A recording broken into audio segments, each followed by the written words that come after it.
Thank you so much for tuning in today. If you enjoyed this scary story, make sure to leave us a like and comment. Subscribe for more content. And now let's jump into the comments section to see what you guys had to say about this week's episode. Well, it is springtime, so don't forget to get your plants out of winter storage and give them some water. This story comes from our community member, Alexis. During the winter, I had just finished my finals and had a whole week off before my next classes started. My boyfriend and I decided to go to an indoor water park about 4 hours away from home. We were excited because my birthday was coming up soon. Would be a good way to celebrate the end of the semester and my upcoming birthday. When we arrived at the water park, everything seemed fine. The lazy river was slow and relaxing, the water slides were fun, and the hot tubs were hot. We spent all day there having fun and relaxing. Then we went back to the hotel room to rest before the evening activities started. Everything was fine until around 1 a.m. That's when we heard banging coming from the wall between our room and the next room. It sounded like somebody was trying to break down the wall. Obviously, we were freaked out sitting in the room. Eventually, the commotion died down and we fell asleep. In the morning after, of course, not sleeping at all, we checked out and left. We never stayed at that hotel again. To this day, I wonder what the hell was making that noise. Our next Reddit story is from Uncle. Some strange and creepy things have happened to me while staying in hotels or Airbnb. All of these places are miles away from each other, and there is no way they could be linked. I mentioned these stories separately in other posts, but here's how they all tie together. While traveling, I try to find accommodation with a pool, even if it's just a small hot tub.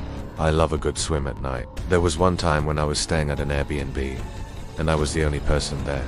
I was swimming at around 3 a.m. and I heard what sounded like screams in the vents. It was hard to describe, but it sounded like someone was in the vents screaming in terror and then being dragged away. I turned off the pool pump and I never heard anything like that again. A couple of years ago, I was staying at a hotel with my wife and son. We were all asleep when suddenly my son started screaming and crying. He wasn't having a nightmare because he doesn't remember any dreams.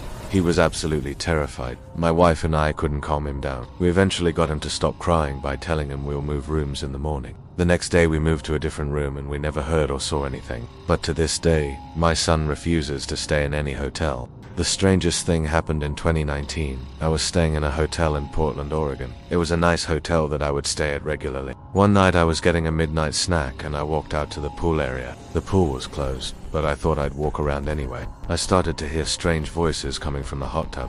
I couldn't make out what they were saying, but it sounded like people were having a heated argument. I figured it was just a group of college kids being loud and obnoxious. So I walked back to my room. Later that night, I was woken up to what sounded like screaming. It was the same type of voices that I heard earlier. I ran to the window and looked down. I saw several people gathered around the hot tub. They were gathered there with the lights off and they were chanting and screaming. This went on for about 30 minutes. In the morning, I told the front desk about what I'd seen and heard. She looked at me like I was crazy and told me that I must have imagined it. If anyone else had reported seeing anything like that, she would have mentioned it. She said that the only people who used the pool at night are families with kids. I know what I saw, and I will never forget the look on my son's face when he heard those voices. It's scary enough to hear screaming in your sleep, but it's even scarier when you wake up and realize that those screams are real. That was our campfire stories for today. Thank you guys so much for tuning in. I've been your host, and I'll see you next time.